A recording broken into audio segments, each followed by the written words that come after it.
raw and unscripted. KSU. Quick, tactical conversations from the heart of the powersports industry. In this business, time is torque. So hit the ignition, twist the throttle, and let's fire it up. Mark Sheffield, good to see you, man. It's been a while. It looks like you're in back in Woods. You're home away from home. You've been there a lot lately, huh? Yeah, I am back in my old office. I kicked the GM out of his office so that I could use his badass monitor and speaker and camera thingy that is on his monitor. So, yeah, back at the dealership. And man, I always tell him when I come back, I'm like, I really miss 80% of being the GM. But the 20% that I don't miss, the pissed off customers and the employee fights and all that stuff, I really don't miss that 20%. Best of both worlds. You can come in for a couple days, get the 80%, and then leave when the 20% starts to flare up. So good to see you. We're back. It's been hard for us to connect, but let's start the pod clock, and let's talk about something that's near and dear to both of our hearts. Data. Not just data. Data quality. Data quality. Obviously, that's where us as a company at Vision AST, we thrive off of good data. We are reporting and analytics, and you cannot have good reporting and analytics without good data. You've made a couple posts about it lately. So I'm going to start with a quote by saying bad data equals bad decisions. You agree, disagree? What are your thoughts on that? 100%. You know, I've been talking to dealers for probably 5 years at this point in time that, you know, if you want to be able to use the information that's locked up in your DMS or your CRM, you got to have good quality content that's in there. And you look at, you know, the same dealer might over the course of a year that sells Suzuki GSX-Rs, you know, might load that unit into the system one time as GSX space R space 600. Sometimes they got dashes in there. Sometimes there's no dashes, depending on who did it. The colors are all over the board. You know, and Kawasaki now is coming out with some of these colors on these things that I think they use ChatGPT to come up with the color name. You know, it's like 42 different, you know, smoky, bane, greenish, metallic, persimmon.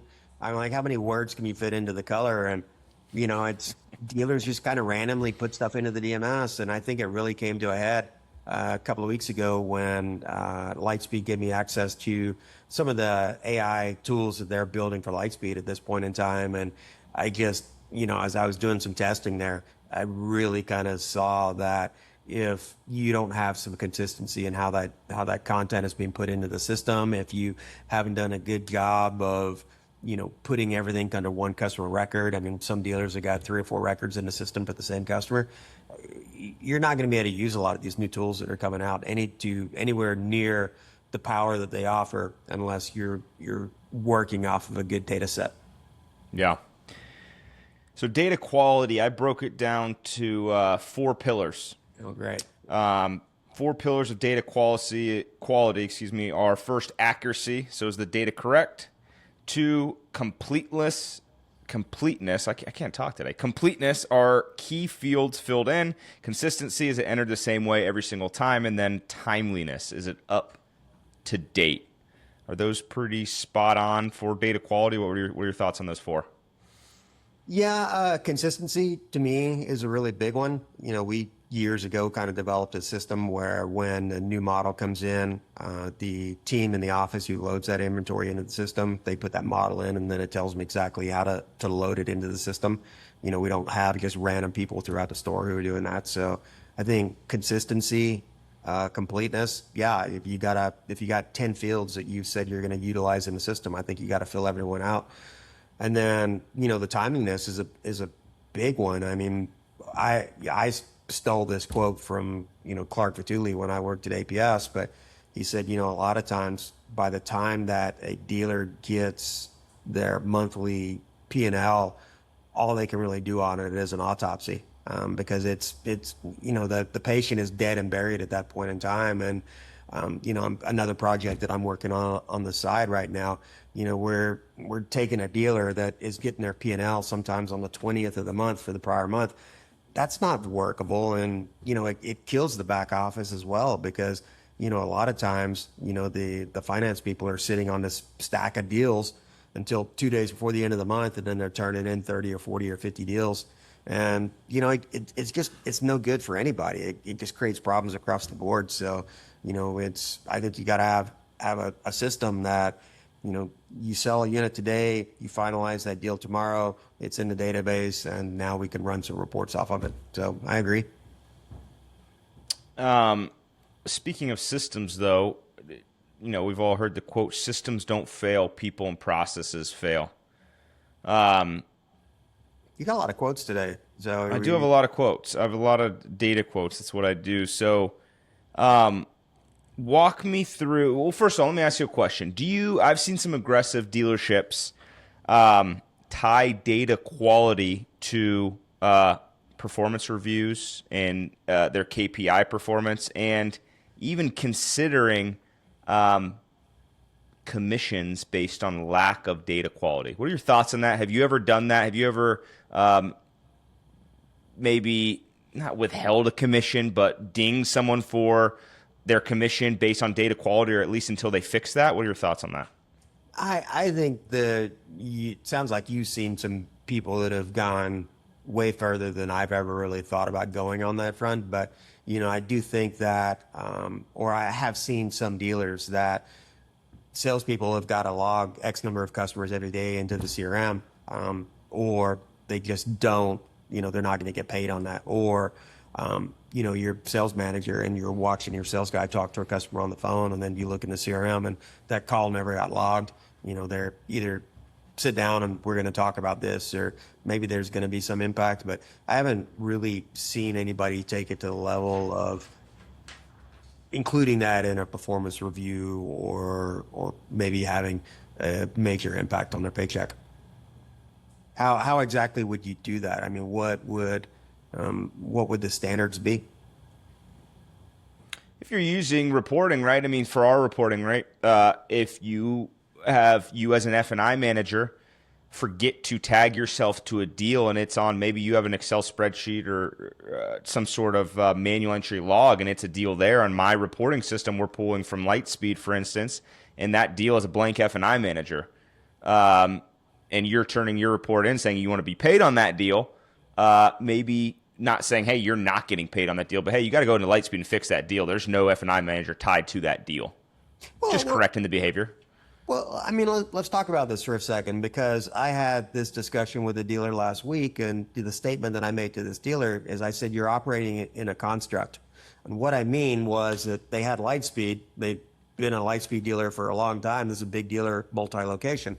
And, they've got Lightspeed, but they spend a lot of time and energy working around Lightspeed. And they've got all these spreadsheets and all these other things that, they put in place when they were small, and now they're big. And trying to get them back into the Lightspeed ecosystem and saying, you got this DMS, it does 95% of what you are doing these spreadsheets. Let's utilize the system to do that. So, in that particular case where you're saying somebody isn't filling out a log or doing anything like that, I think the question I would ask is, why would you have a log when you've already got Lightspeed? Now, Lightspeed still has all those forms. 100%. I mean, you gotta put the salesperson, you gotta put the finance person, you gotta put, the contract values and all that in there. But, to me, I just think that if we want to utilize a lot of these tools that we have coming down the pipeline at this point in time, I think dealers have got to have that single source of truth. And if you're relying on spreadsheets or Google Sheets or any of these other tools, when you've already got Lightspeed, I'm going to go back and ask the question, why? 100%. I 100% agree with you. And 10, 12 stores are onboarded last week, Lightspeed stores. Every single one of them, one of the first questions we ask is, hey, what are you using for reporting? Send it over, give us examples. Every single one of them just last week was some sort of manual log, an Excel spreadsheet. And every single one of them we proved invalid and inaccurate. Forgotten deals, mistagged deals. Oh, oops, I didn't make $1,200 on that vehicle service contract. I only made $750. That was a mistype. every one of them. I agree with you, but the majority of dealerships, at least I'm working with right now, are utilizing some sort of manual entry and deal logs still to this day. I, I think we got to get away from that. 100%. That's I try to preach against it all day. I mean, that's why we exist. It's we're integrated into the DMS. You don't have to burn time or energy on these manual logs any further. And then to your point, AI, like we're releasing AI as well. You want accurate, good data from Lightspeed to be able to project. I can use my AI tool to project the next 6 months. I can type in scenarios. Hey, what if scenario? What if we are to grow by 7%? Unit sales and profitability wise, what's that going to do to my bottom line? What's that going to do to my pay plan? I can type that and it's going to spit that out for me. That's going to be useless if your Lightspeed is a mess. So, another value add in working with a system like ours, I'll use my example because that's the only one I know, but there's other companies out there too, is it helps clean up your Lightspeed process. So I've had a lot of dealers say, hey, you've helped me clean up my Lightspeed better than we've ever had it before. Reason being is they want good reporting. So we're going to coach them on, hey, here's what you need to do. Your wholesale deals, you can't put them in that way. You have to put them in the correct way. Your contract only deals, you're tagging that on a major unit sale. So all your Lightspeed reports are inflated by 2 or 3 units a month because it looks like you're selling a major unit. Really, it's a vehicle service contract only through the service lane. You can't tag it that way. So I think you're right that we got to get away from it as an industry, and I think we're getting close. We're getting closer than we ever have, but I'm still amazed at the number of dealers. And in fact, when I went to China last year with CF Moto, I got introduced to a dealer, a really, really big dealer. I mean, $60 million plus out of a single location. And I was introduced to them because wanted to know, could I do some training with them? And we started talking, and what I found was they've got Lightspeed, and they really only use it to track their inventory. So it's, units and parts. They're not using it for accounting. They're not using it for all this other stuff. And I'm just like, for me, I'm a data guy. If you can tell me all day long what you're doing and how you're doing it and how well you're doing, but until the data actually backs that up, I'm out. Right. There's nothing that I can do. And I had, a few weeks ago, I had a discussion with our Polaris rep. And, one of the things, he sends out this email at the first week of every month. And he's like, man, you guys really freaking, you pulled it together at the end of last month, and you guys really worked every opportunity. And, you got a bunch of stuff sold in the last few days of the month. I'm like, nobody sold a bunch of crap in the last few days of the month. They just finalized all the deals and finally registered them from the first week of the month. So, I mean, it's, you talk about kind of how you're going to utilize this data. I mean, a lot of times because dealers are doing things like that, they don't even know what their seasonal trends are and, what days of the week they're busy, what weeks of the month they're busy, and when things are actually going on, because we got these weak processes in place. I think data quality isn't just necessarily a process either. I think it's your culture. I think data quality is and can be your culture.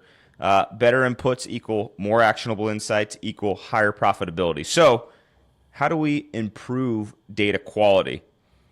What are your thoughts? How do you improve data quality? Well, I would, I think utilize, the tools that you got in your DMS.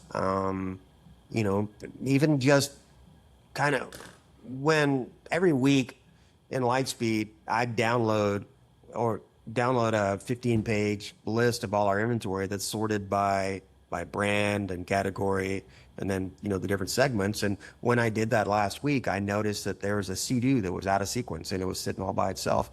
And it's because in our system we have Can-Am and we have Sea-Doo, and somebody had accidentally selected Can-Am instead of Sea-Doo for that watercraft. And so it kind of sat out. I think you got to have some level of attention to detail too. And somebody's got to look at that. And when it happens, not just go in and fix it, but go back and figure out why it happened and then talk to that person and say, hey, we need to make sure we don't do this again. Yeah. A couple things I wrote down. One of them being, which it sounds like that might be your role, or maybe there's someone else at the dealership, but assign ownership. So someone that's accountable for data hygiene, maybe finding that stuff and cleaning it up. Standardized data entries. So drop downs, I think that's huge in the DMS. And I'm not 100% sure on Lightspeed, but a lot of the DMS is on the automotive side. You can free type and free text, or you can assign and lock down drop downs. I think that's a best practice, right? The less typing someone has to do, the more accurate things will be. I've been talking a lot about that for 2 years, that we need the ability to assign more drop downs to different fields within the DMS. Yep. It's huge. It's huge in the automotive side. And I see that the day I integrate with one that has drop downs and lockdowns versus free text, and it is night and day difference, the data quality we get. Training. Obviously, you have to train the team. So you can't just find that do and correct it and then go about your day. I think you would need to train your team for best practices, which I'm sure you do. Audit. Someone, that data hygienist needs to audit regularly, maybe set a time on their calendar once a week or once a month to make sure they're auditing inventories, names, makes, models, whatever it is. And then I think most importantly, simplifying everything. Too many fields, people stop caring. Simplify as much as you can. Drop downs would be awesome. That's what I've written down. I think it's super important. Give me a real world example though of maybe bad data you saw from your dealership. Maybe a dealership that you're working with that led to a bad decision. You have one off the top of your head? Well, I think one of the things, and you just set me up for failure on the pod clock here. So I did. I sure did. Back to you. So let it go off here for a second. Can't believe 15 minutes goes so quick. But so I think one of the things you didn't miss, and one of the things you missed, and I'll use it in my example. And I talk about this a lot with the dealers that I work with, but I find that way too many dealers have given way too many people access to way too many pieces of light speed. And when you go into the system and you're finding, oh, they just gave them everything. They can do whatever. And I think as you grow as a dealership, you've got to assign people to do different tasks in the store. And when you start taking away some of that access, people are going to bitch and they're going to whine about it. But the reality is that as you get bigger, you got to have people that specialize in certain areas. And so to answer your question, one of the things that I've seen is that you get dealers that allow multiple people in the store to load major unit inventory into the system. And so, sometimes it's person in the office, but now the salesperson needs this unit. So the sales manager called and they're going to do a deal of trade. Finance manager wants to get that paperwork done in light speed, and so they just go in and they enter that unit in, but they're putting the unit code in there differently, or maybe the model name is a little bit different than how everybody else has done it, or they select the wrong brand. And it's at a dealer I worked at, it's probably 6 or 7 months ago, they had 7 variants of the same make in the DMS. And so, people are just selecting whatever they want, or, I can't find what I need, I'm just going to go and add it in again. And what happens is, in the end, this dealer had multiples of the same unit in the system, but under different makes, under different categories. And they didn't know, in some cases, they already had something. And so when it came time to do an order with the manufacturer, they were ordering duplicates of their inventory. Wow. Yeah, that's a mess. Closing thoughts. My closing thoughts is a hot take of dealers. You don't necessarily have a data problem. You have a people and a process problem. I'll stand by that. Lots of dealers I work with, they're complaining about data and data quality. It's a process, right? You build a process, you hold your people accountable, you train your people, and you constantly revisit and review. People and process problem. And then I said that it's a growth strategy. So the companies in the next 5 to 10 years are that are going to succeed are the ones that trust their data, and then they act fast on their data. So you have to hold your people accountable. You have to build the process, because tools like AI are coming, and they're going to make you a lot more profitable if you have good, clean data. What are your closing thoughts? I think the other thing too is that if you are going to sell your business, then the data that you've got has a lot of value, the customer list, the people, all the content in there. And when somebody's coming along and they're looking at buying you, they're gonna, if your data is nice and clean and organized and well thought out, then I think that adds value to what somebody is ultimately willing to pay for that dealership versus if you go to sell your dealership and you've just got tons of garbage and units that were loaded 10 years ago that, somebody's forgotten about that are still sitting in the system. I think that's going to take away from the value of your operation when you go to sell. Good final thoughts. I'm going to ask you for another final thought. Any Markisms to leave us with? Ooh, I've been running pretty hard lately. So, for sure. The one that I put on LinkedIn a couple of weeks ago that I think kind of tweaked a few people is that if you are relying on unfinalizing deals in Lightspeed to fix problems, then go back and fix those problems before you finalize the deal. It's our goal is to not unfinalize more than one unit every quarter, and that's on the high side. And I see some dealers that's just a normal part of their everyday business is that unfinalizing deals, refinalizing them, unfinalizing them again. And ultimately you're changing history. You might have had somebody that got paid off a deal 3 months ago, and now you unfinalize it because somebody forgot to sell some parts to it. You're not going to go back and change that person's commission plan. You're not going to go back and do any of that. So if you're unfinalizing deals on a daily basis, if you unfinalize more than one unit a month, go back and figure out why and fix that problem. Good final thought. We'll see you next time. Thanks for joining us. See you now. Thank you. Appreciate you riding with us on Raw and Unscripted. KSU. We'll be back next week with more ways to rev up your dealership success. Until next time, keep the throttle wide open. Wide open.